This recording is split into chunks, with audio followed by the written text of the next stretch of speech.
Cỏ đấy nhỉ, sạch luôn. Em phải cuốn. Nó chìm xuống.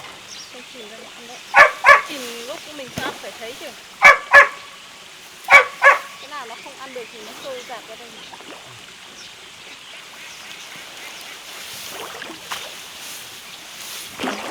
Mỗi ngày lấy một bó cho nó.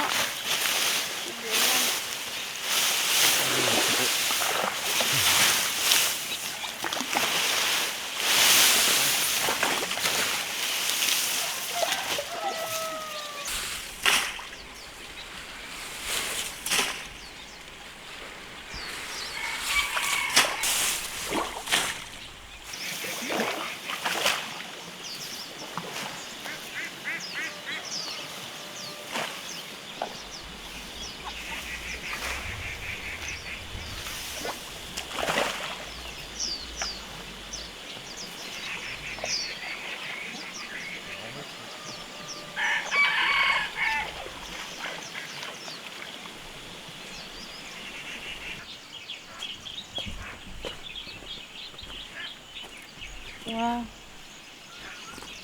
nhiều quả thế.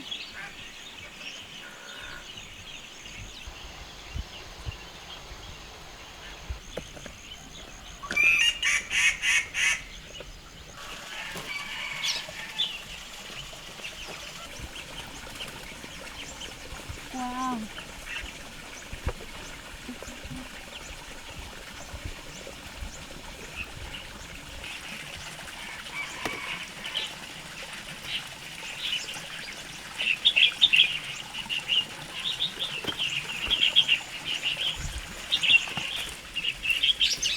Quả to thế, vừa to vừa dài.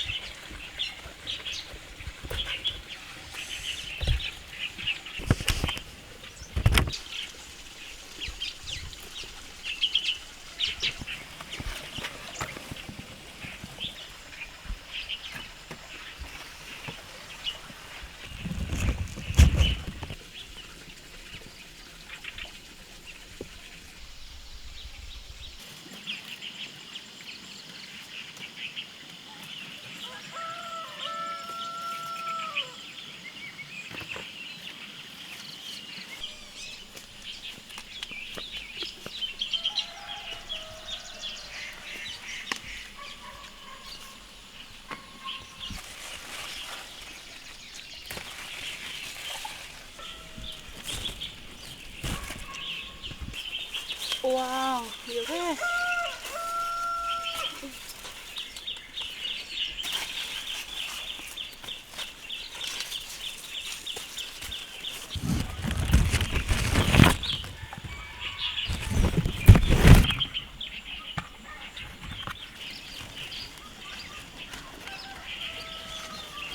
Wow.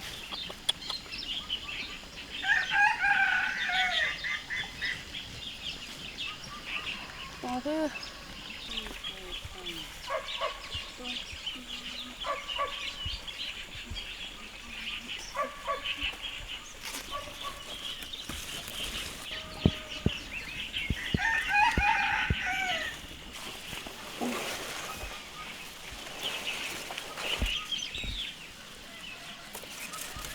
Wow. Ui.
Hút được nhiều dương đấy. Có, chắc phải hơn 1 tiếng. Xem này. Wow. Có to bình Thôi. để bán. Nó còn được 3 lạng, 4 lạng. Để em đăng lên xem ai lấy không nhé. Họ hỏi. Ăn đi quản. Chia nhau.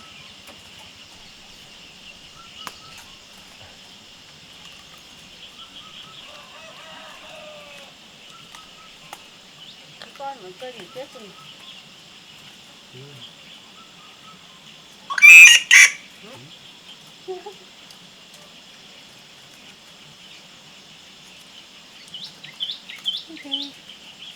Sử dụng lông khấu á.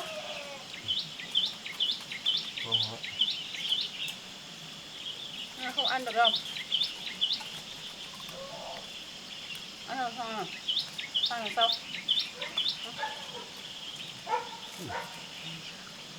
Giờ chuột thôi.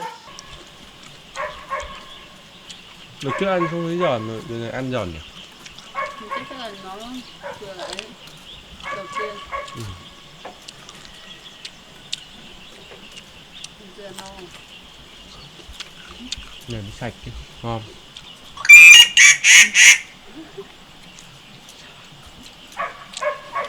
Cả con. Ba.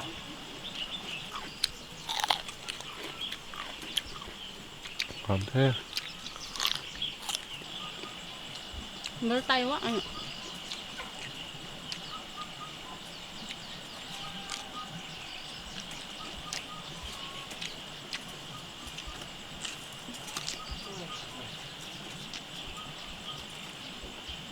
Báo không khí lạnh. Em không thấy đắng nhỉ?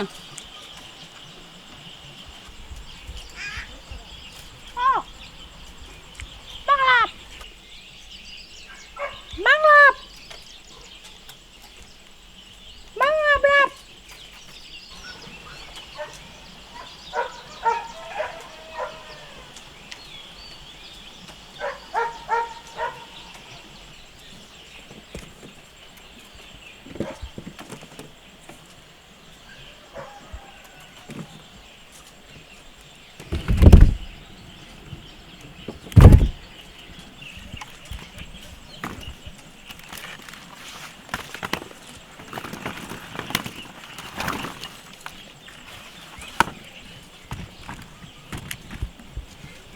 Em đi bám dưa đó nhá.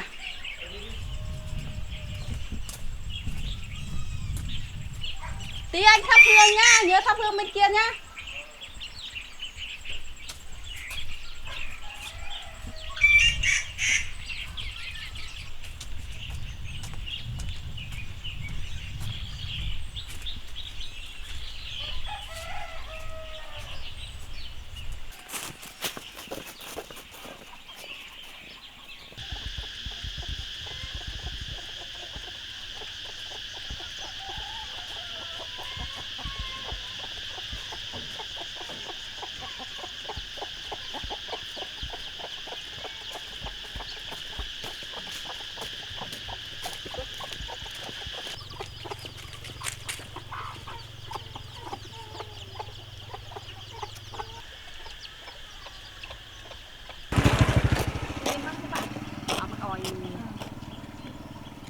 Bán không? Chẳng nó về tôi hương yên nó. Quay dạng ông tụt dạng. Ông tụt đi tuốt mặt. Không đấy bọn con đi lấy quả chuối ở trên đấy bị ong đốt. Rồi ong khừng lắm, bỏ khừng chá khừng dài. Ôi con hay sưng lắm. Đấy nó còn đốt có một nốt ở đây thôi. Đây con lấy cho cụ. Cụ về cụ bóp ăn mát. Đấy thôi cháu ơi.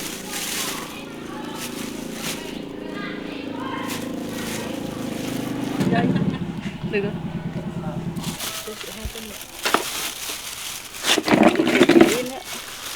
Có được bao nhiêu? Được rồi, ok.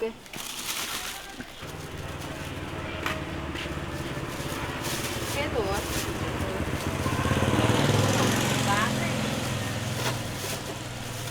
ơi, lấy 2 cân thôi 10.000 quả to thì tự ít thôi. Nhưng mà thái giảm được nhiều. Ngon, dưa này thơm đấy chị 2 cân luôn đi.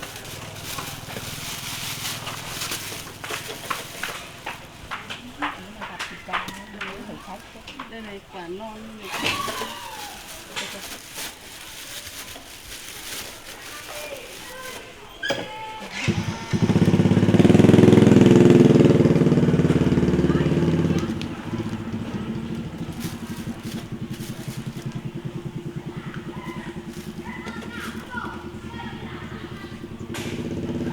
Hết. Tí nữa là hết. Ui, bác không có tiền lẻ à? Chị Linh ơi. À, tí chị bao về cổng taxi luôn nhá. Ừ. Tiền là đúng rồi bà.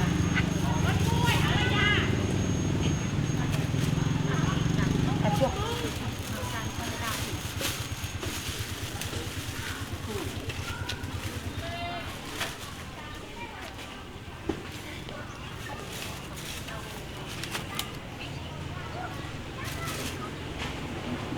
Ăn no rồi. 20.000 thôi bà.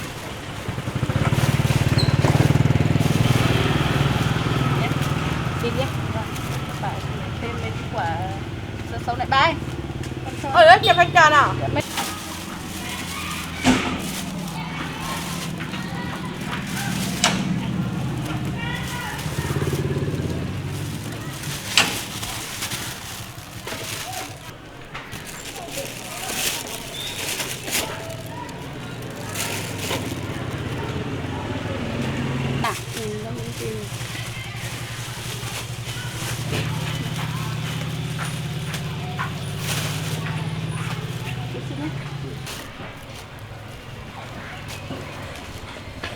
Sao?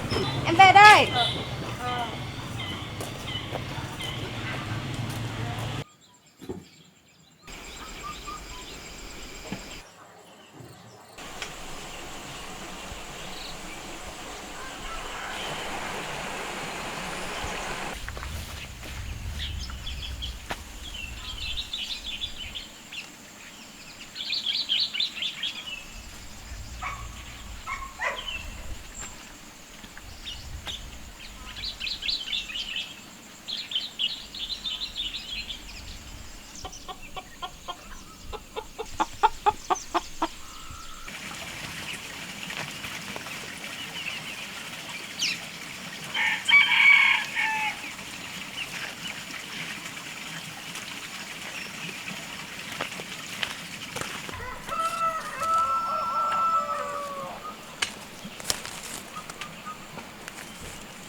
Cây xấu thế nhỉ?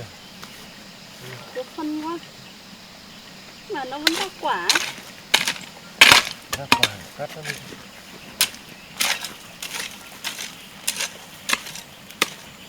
Cái kìa mấy cái cây này sai. Thế. Đây. 2-3 cây ấy. 2-3 cây to nhất. Có khi nó được đất từ trên đồi này xuống. Đất tốt.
Cây này em mua sâu mà còn to hơn cái em mua trước ấy.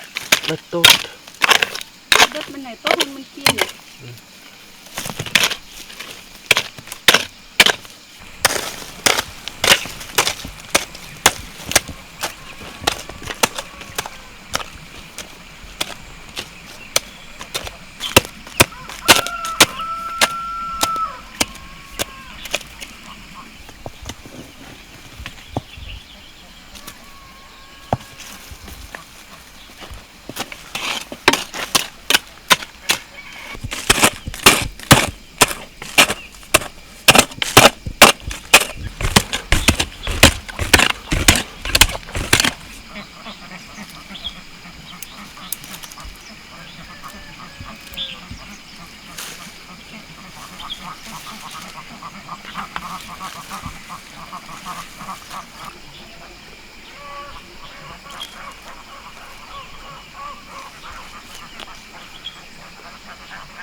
Cây này thì chất rồi.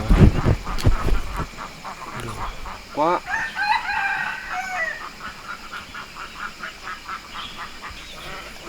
Nó chất rồi. Được.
Nhá.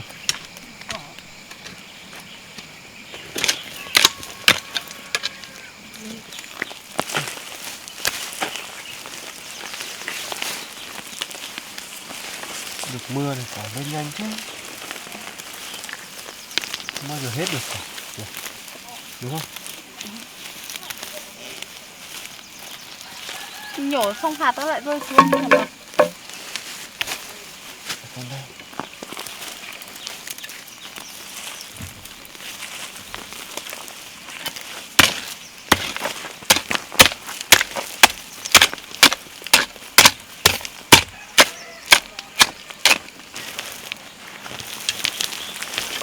Ui.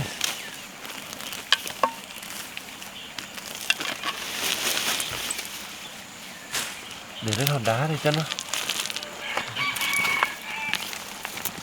Nặng thế.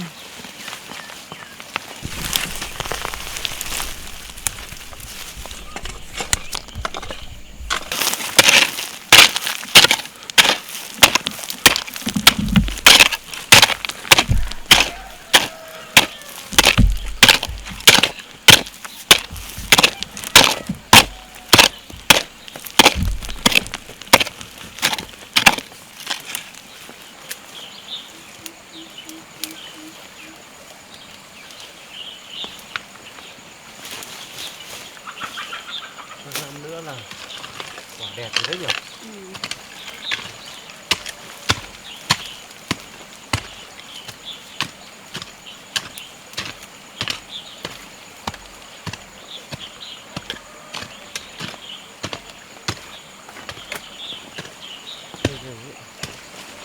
Dài lắm đấy.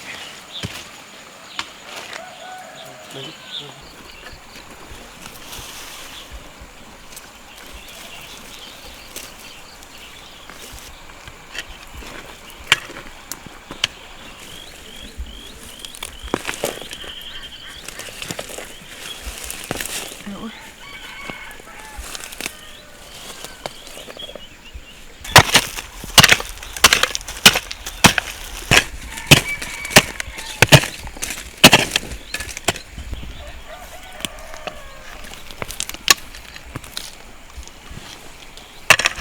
Đi phân. Cái mắc ca anh không làm ấy để cho phân luôn. Chưa làm. Cái mắc ca ở kia lên phát đi anh ạ. Mấy phát ở làm dưới lên phát cỏ đi.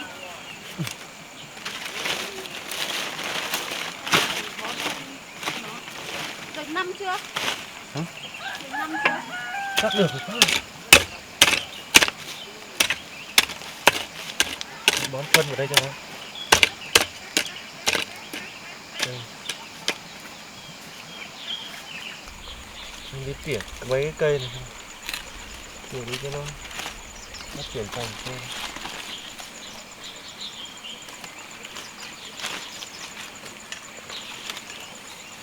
Con dê nó trèo ăn đấy. Từ trước nó vào đây. Ôi, có khi cái này con dê làm đấy. Chắc là con dê thôi. Nó trèo vào ăn này.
Để. Cái này làm thuốc đâu mà. Là biết chân cái tay cầm máu. Cầm cú nhổ. Cầm cú nhổ. Cái ốc kia đẹp. Thì cứ cho nó bò lên, nó ăn cây. Kìa nó đó, kìa nó không ăn đâu à. Này nó chỉ ăn bậy thôi. Con này chị Thảo ăn đấy. Để nó Cá vườn kinh lắm. ăn rau này, rau cải. Đây cây quýt này sai này. Cây này. Có nhiều. Ra cho nó được phân đỏ nữa. Ừ. Ông từ từ đã hỏi xem, ra hỏi quán xem là bón phân thì ra quả rồi này.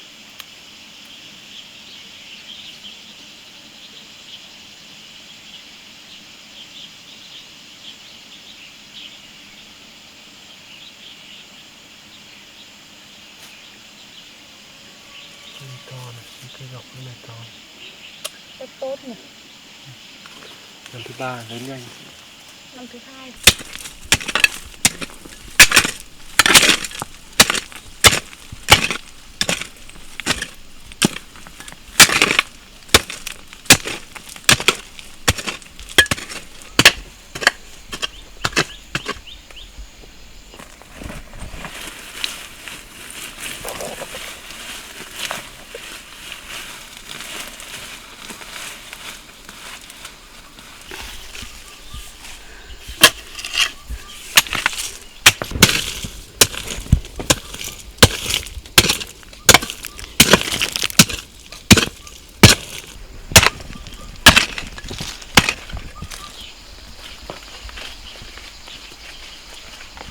Lăn đá, cẩn thận lăn đá, dưới vào đá này.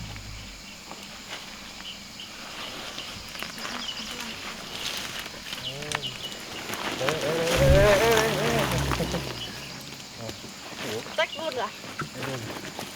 Múc. Bắn.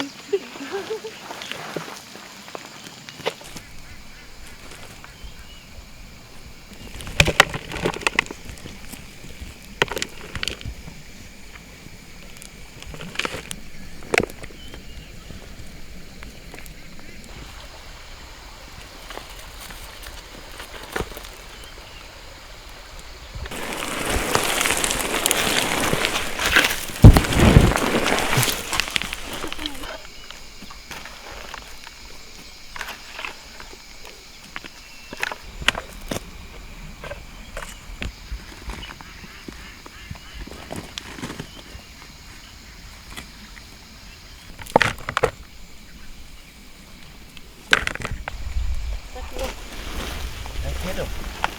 Múc cả bao. Có đằng sọ nhỉ?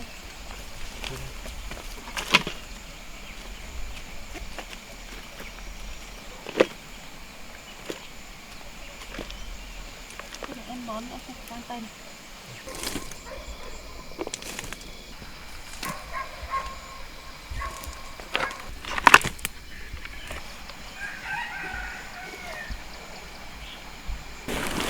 Rồi đi thôi. Rồi đi xuống nhé.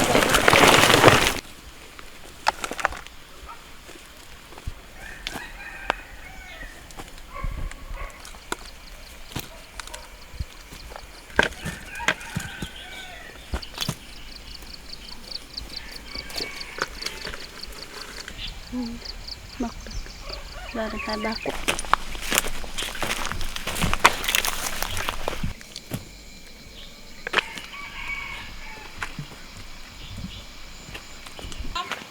Cầm. Bắn từ đâu đây?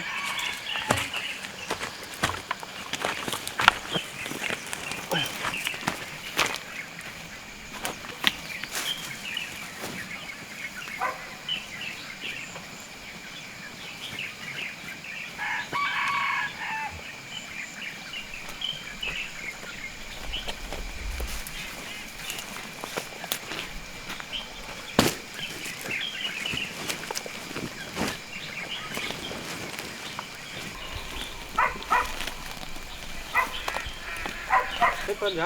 Hết rồi. Thiếu nhỉ? Thiếu. Tí sang quét lấy phân dê. Thiếu mấy cây thôi.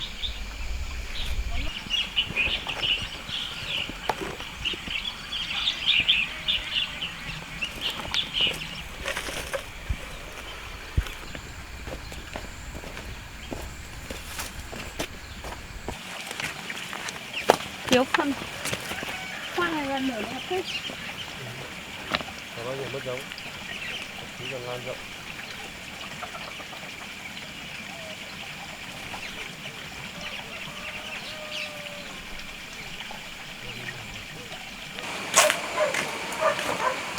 Cá thế. Nếu cho vào thì ăn nhé. Ăn hết vườn. Cái gì cái này lông trắng rồi.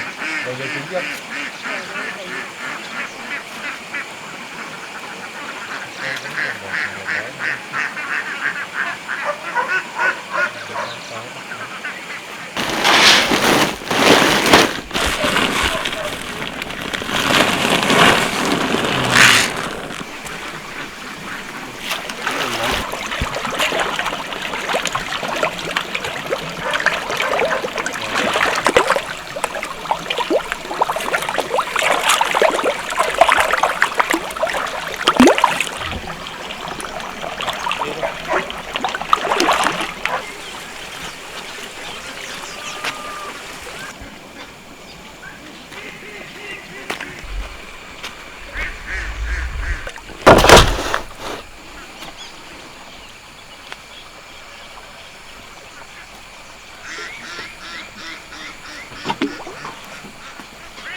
Ui giời.